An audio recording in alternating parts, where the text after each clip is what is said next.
Good afternoon, everybody. It is John Hewson here on the Use of Living program, and as we said, we're talking today to two very special guests here in the studio about patient advocacy. And I'd like to introduce, of course, the first guest is Sarah Jane Vo and Dorothy Kamaker, both graduate nurses, and we're going to be talking about the term patient advocacy. Welcome, ladies. Hi, John. Good afternoon. Hi. Great to have you here. Now patient advocacy, it is a new term, and it's certainly a new term that I've had to learn about before you both came into the studio today, and I must say it's incredibly insightful, and it's a great concept. What is patient advocacy, Dorothy? Advocacy itself is the support of a person through some system, a legal system. You can have somebody advocating for you in almost any area.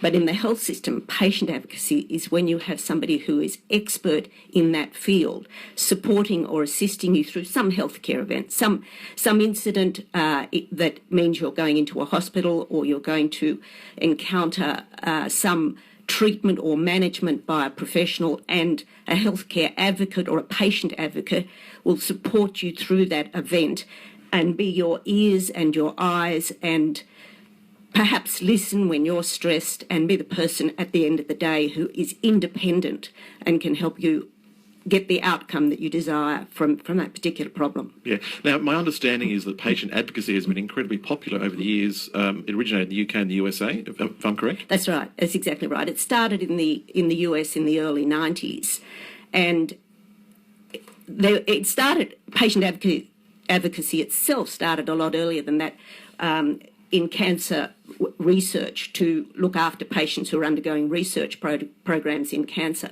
But then it became an independent industry in the United States when patients there wanted to extend it into other areas other than cancer, and it spread to the United Kingdom in the 90s as well, and now it's well established in both countries. Yeah. Sarah Jane, you're both registered and graduate nurses, and I know you've both worked across a number of various hospitals across Sydney over the years. Is the concept of patient advocacy, I guess, a necessity now because of, I guess, our population growth and the way that the medical system is today? It is. We have a terrific medical system here, but we're now very specialised in what we do, and doctors, nurses and other healthcare professionals really don't have necessarily the time to actually give a holistic approach.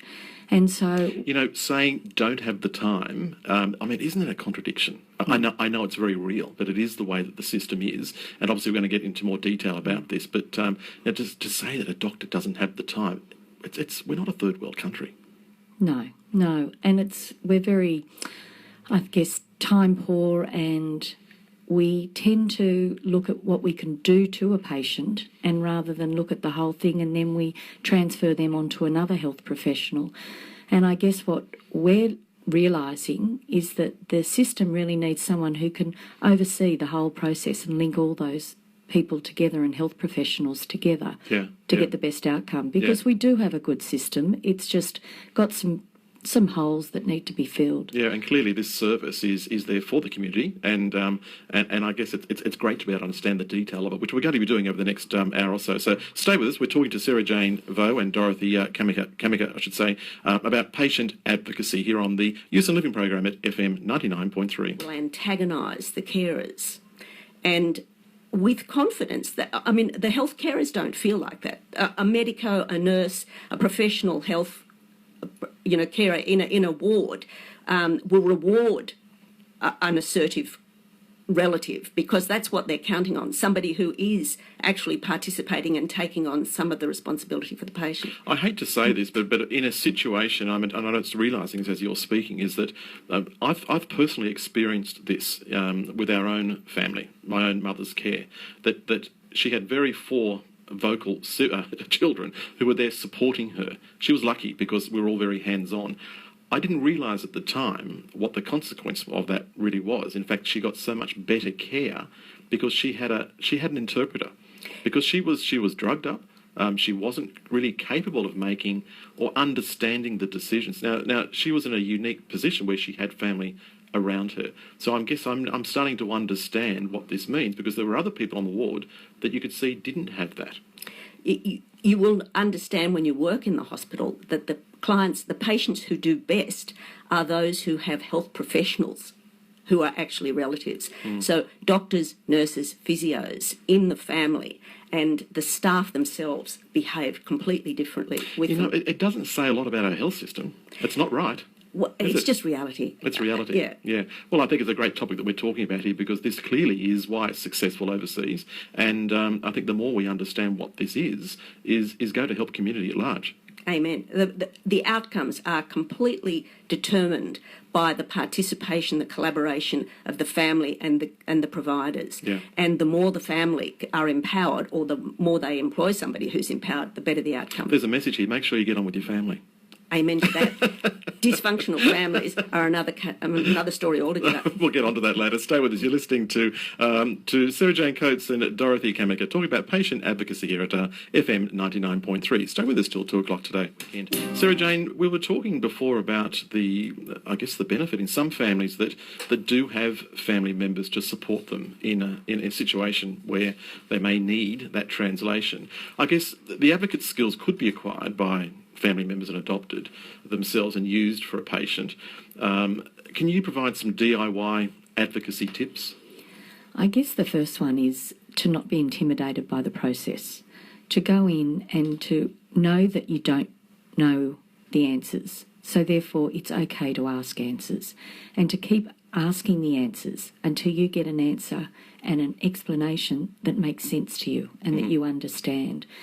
And it's okay, even when you don't understand, to keep going. And with that too, it's really important that when you're talking to your relatives, that you actually have a piece of paper and a pen down and you write the questions down when you don't have the medicos around, because that intimidation happens. As soon as the doctor walks in, people get sort of, I can't ask a question, or I've forgotten what to do. And if you've gotten written there, you can say, just before you go, let me check this one out. The other thing is to use the resources, and this is an in-hospital situation.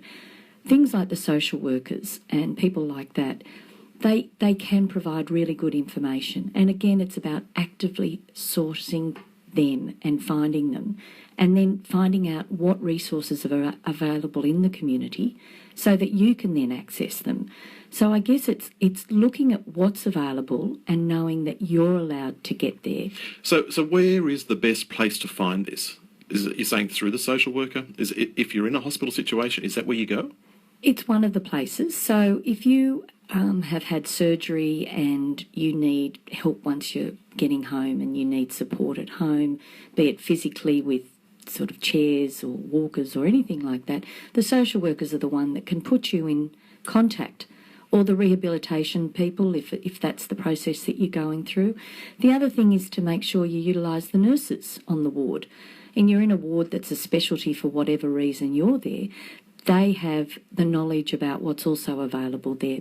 But don't presume that you're going to be told everything, and don't presume that everyone's just going to tell you the information and you'll walk out of the hospital fully informed.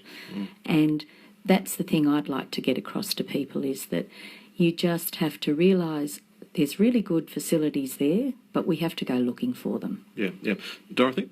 If a patient or a relative was thinking, I'm going to do this, I'm going to try and improve the advocacy for this, or the outcomes for my relative, there's a very good website called The Assertive Patient online, and it really takes you through how to do it, why you should do it, and how to know if you're getting it right. So I recommend it. It's an American site, but nevertheless, the skills and the how-to on it are really good, and it has lists. Excellent.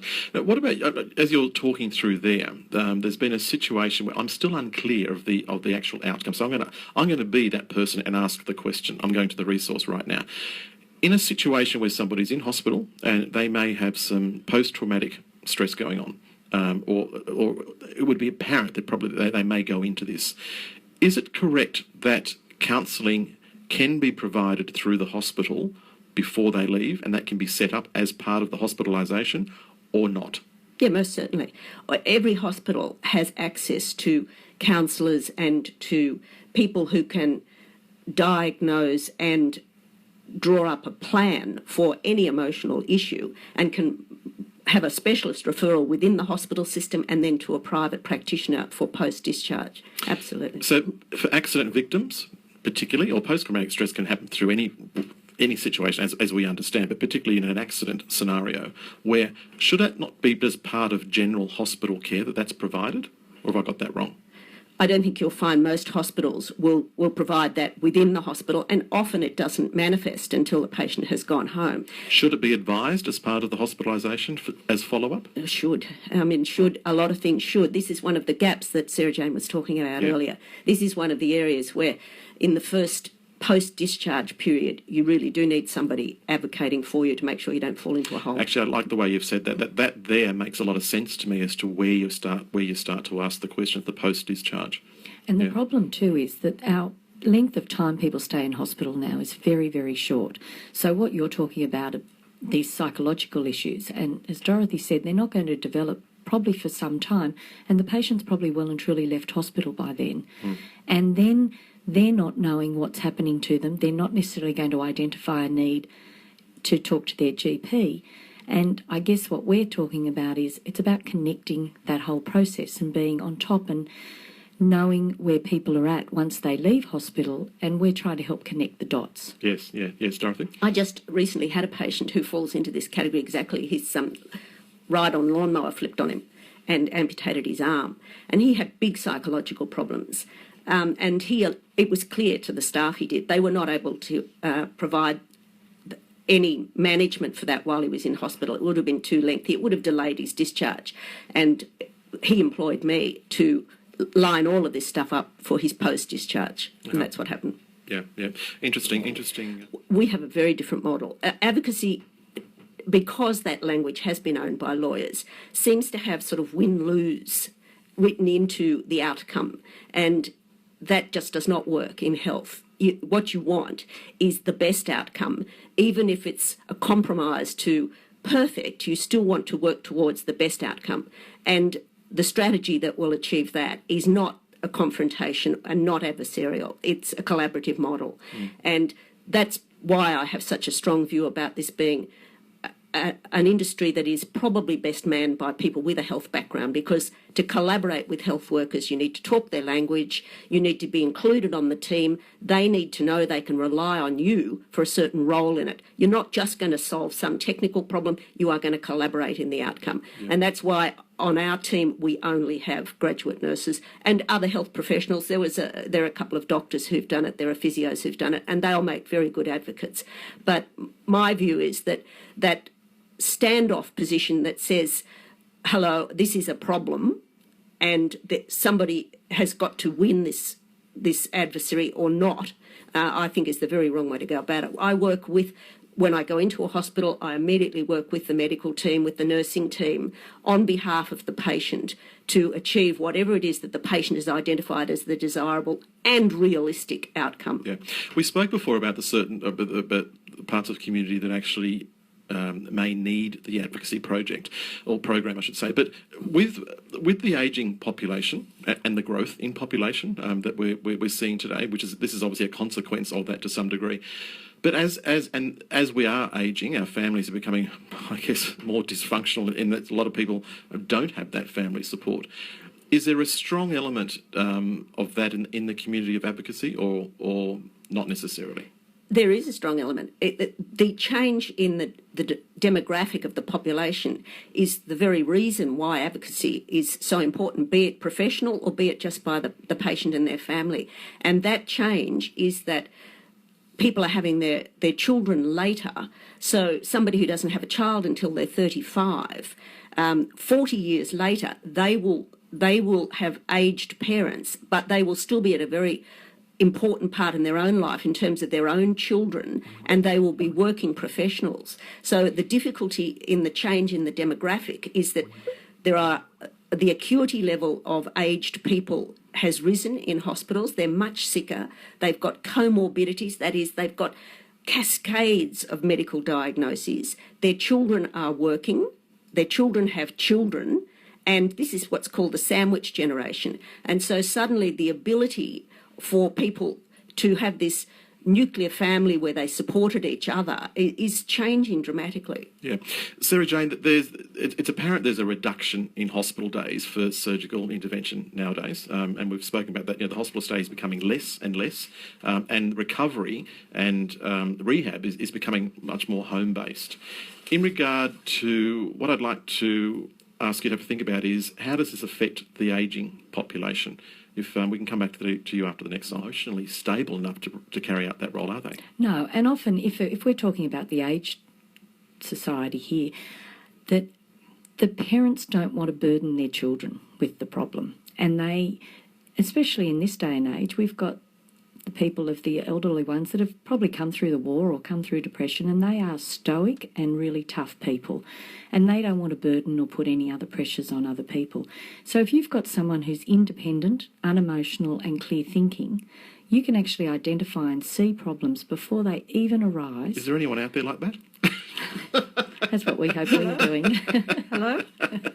No, I think the more I talk to you about this, I'm really understanding the need for it, and I think it's fantastic. And it's a shame that it hasn't been introduced, I guess, to the healthcare system before now as part of that.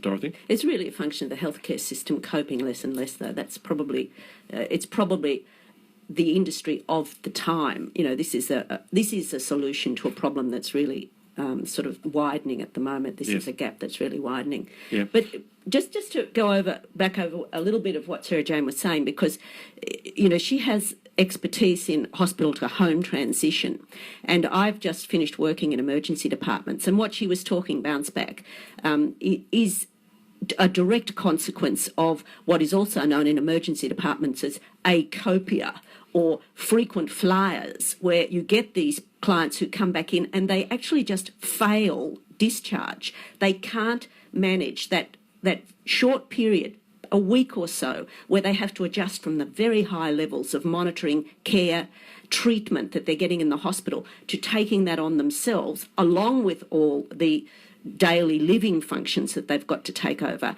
and they bounce back into the emergency departments. And if you ever see acopia written on a patient's notes, then you ring a bell and say, "Hello, nursing home, here we come," because they start to lose control. People start to think they are not going to succeed. Yes. And it's that period that Sarah Jane specialises in, that hospital to home period, where you can make sure that all the gains you've made in treatment in the hospital are consolidated until they gain strength, until they reorganise their lives back home, and then the outcomes will be better. With Sarah Jane, you were talking about the care factor. One of the things I thought as you were saying that is, what about the monitoring of medication? Does that come into an advocacy role, or is that strictly a home care role? No, that would come under a nursing role, and the role of advocacy isn't to take on a medical or legal role.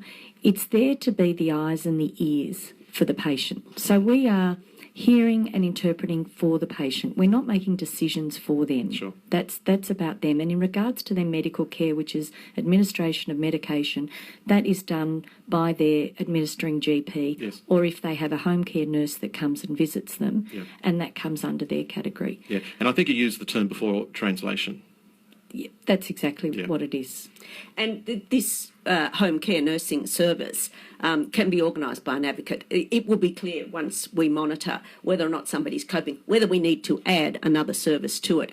And we work very closely with a couple of home care services that add health aids, if you like, to the system. Sure. Home Instead and Dutiful Daughters and people like that. So they will, all the household issues that need to be done and care issues that need to be done will be done by those companies. We will employ a home nurse if that needs to happen, and we'll just make sure that they don't fail that discharge period. Yes, yeah. Stay with us. You're listening to Youth and Living program here, and we're talking to Dorothy and Sarah Jane about patient advocacy and now the need for it in community. So stay with us. Leanne Warwick there here at FM 99.3, and thank you, Sue, who just made a phone call into the studio and complimenting the ladies on the discussion about patient advocacy, and certainly that's what we're about here, is helping community, and we hope that it's giving us some information about some of the services that are there to help support you and the health system here in, namely Sydney, as we speak at present. Sarah Jane, traditionally, I guess advocating for patients has been the domain of nurses and Dorothy, I should say. Nurses, spouses, children, I guess parents and friends, doubtless. As a nurse, you have the thought, I can't be effective here, and the family needs to step in. When do you think an enhanced, I guess, level of advocacy on behalf of the client is really needed? Look, you often stand by a bedside and you know that the patient's relative is struggling, that they are not asking the right questions, that if they knew a lot more about what was going on, then the outcome could be different. There are a lot of times for a patient in hospital when intervention will make a difference.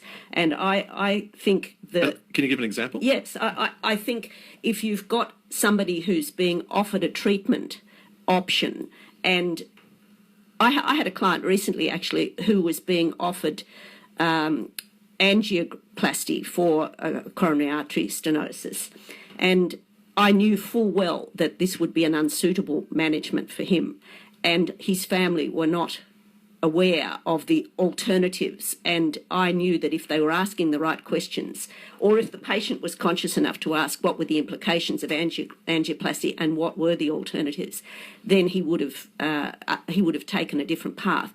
And in fact, before the end of that management, we did intercede and did have a chat with the surgeon, who realised how unsuitable that would be in this guy's circumstance, and he went to surgery. It was a much better solution for him. Right. It was if you like, it had a limited time span. The management had a limited time span, and it was always going to work better in his circumstance. Okay, right, thank you. In regard to, is the advocacy program available in other states as well? And the reason I say this is because we have a lot of people streaming from interstate on the computer these days, and our listenership is really quite wide and varied. So is it just for New South Wales, or is it through other states as well? In Australia, there is a practice in Melbourne that's run by a lawyer, and they do not focus on health professionals in that company. And they are way more useful than I am when it comes to solving problems that have a confrontational or an adversarial issue. So if you're very unhappy about standards of care, or if you've got a specific gripe, then you can certainly get a very good outcome there. And we are currently in the process of extending our practice, and we may, in the next month or two, have an associate in Adelaide and one in Melbourne. And both of those people are graduate nurses. Yeah. So at the moment it's Melbourne and Sydney, and it will soon be, I think, Adelaide. Yeah, well, clearly it's a need that needs to be national, as you were saying before. Stay with us on Use and Living here. We've got another 45 minutes to go until 2 o'clock, and of course Steve Sims will be back in the chair at 2 o'clock, but we're still talking to Dorothy and Sarah Jane about the role of patient advocacy now in Australia. FM 99.3. Because it's at those crucial moments where good decisions being made actually really make a difference on how people, one, the patient recovers, but also how the family recover and how the family manage through all that, and that it's helping them manage as a unit. And we talked briefly about dysfunctional families. Well, you put an extreme emotional event onto any family, you will see great dysfunction happen, and that's just the nature of humankind. Yeah. But if you have someone in there who's not involved in that murkiness of the emotion, and can help you steer through it in a really clear way, and also that what people don't realise is the consequence of what that dysfunctional emotion can cause is that once the patient moves on and they've actually gone through their rehabilitation, they're back to normal. The dysfunctional family, it could have an enormous consequence. People just end up not talking to one another. That's right. Absolutely. I've just had 2 emergency department patients recently, and the lightning rod of a patient advocate can be phenomenal. One was a very dysfunctional family. One was actually a functional family. But the dysfunctional family were set to eat each other alive, and only through anxiety. But I mean, really, that was the problem. They had different levels of emotional coping, and they were taking out their stress on each other, and the outcome for the patient was being affected by their dynamic. And one of the family relatives got onto me immediately. One of the staff in the emergency department alerted them to our service and got onto me immediately. And suddenly not because I'm a genius, but because I was able to be independent and stand back. So therefore, there was no emotion involved with me telling them what was going on. And things just went a lot smoother. The staff in the emergency department were absolutely overjoyed that they were not having to deal with the emotional load of all of these relatives. I was the pivotal person in that negotiation. And I had another lady who fell over where the family were very functional, hit a head, had a subdural, needed to have what's called burr holes, where they just literally screw a hole in your head and drain the blood out. And they were away. They were in Cairns, I think they were, and they were concerned about all of this, but they didn't know whether it was life-threatening or not, and they wanted somebody there to gauge and give them an independent opinion about exactly whether they needed to be on a plane and back down overnight, to charter a plane even to come back down overnight, or whether they could be relaxed about it, and exactly how unwell was their relative. And an emergency is the area, as Sarah Jane says, where I think a patient advocate really comes into their own. They take that huge emotional load. Yeah, I wish I'd met you ladies years ago, because I tell you what, we could have used you in the last 12 weeks of my mother's life. You would have been the perfect example of keeping a family unit together. It was incredibly taxing and emotional, and everybody was right to have their opinion. However, there were five very different, strong opinions, which caused chaos for my mother's best interest. But that's where you fit in. Yeah, exactly. I know you now. Dorothy, in regard to the advocacy program, which we've spoken about the concept, the need, and those that may benefit from it. However, common mistakes that people do make about their own care, what are they? I think they're mostly problems of perception. I think people still have in their minds the perception that there is this huge enveloping holistic management that's just waiting to carry them through to the perfect outcome, and that just is totally unrealistic. It's part of this responsibilities of the healthcare charter, and I think a big misconception is that healthcare will be focused on them. It just is not the case. Yes. Patient-centred care is, I'm not going to say it's a myth, but it is just the optimal goal, and it happens less often than you think. And that's a shame, but that's the way it is. The second misconception, I think, is in thinking that a doctor's first priority will be the patient. Certainly he's got the patient's well-being in mind. Certainly he's going to do what he can. But a doctor's first priority is a doctor. And, that's just the reality. I think also patients tend not to confirm their diagnosis and get fairly good written information about what's wrong with them so that they can have it in hand and have a record of it. As I said earlier, this guy with the cardiac issue had also not had all the treatment options offered to him. And I think that's a problem that people need to think about. They should make lists, and they should have an expectation of being told all the options. So write that down as a number, options, when you go in to see someone. I think also, as you go through this list, I think as a generation, or the generations coming through, the younger generations, I guess we'll understand this is just part of health practice going forward. But for the generations, and I'm talking about mine and older, is that we're not used to having to engage in this sort of service because it was never part of the system. So the awareness factor about what you're talking about now, I think, is incredibly important. And I do hope that it's becoming aware through other advocacy programs out there. I hope that's right, but I just recently went to a consultation with an ENT surgeon who told me that he was having difficulties with about 50% of his clients in terms of compliance and understanding and participation in their management, in useful participation in their management. And I'm sitting there nodding, thinking, right, he's probably talking about an older population. And he said, understand, most of my patients are children. Most of the people who are not coping and not complying and therefore not having perfect outcomes for their children are actually 30 to 40-year-olds. Right. So it's not exclusive to the aged population. But I think other things, people believe they will be safe in the healthcare system. I'm not going to go down the track of the horror stories, but I do think you need to be aware that there are issues in the healthcare system that you just shouldn't accept that it will be fabulously safe. not understanding about your right to access your medical records. You should get your hands on your medical records at some stage in your life, so you've got a good record of what's been done for you. I think also as you go through, this is not about scaremongering, because there are solutions to this and information is available.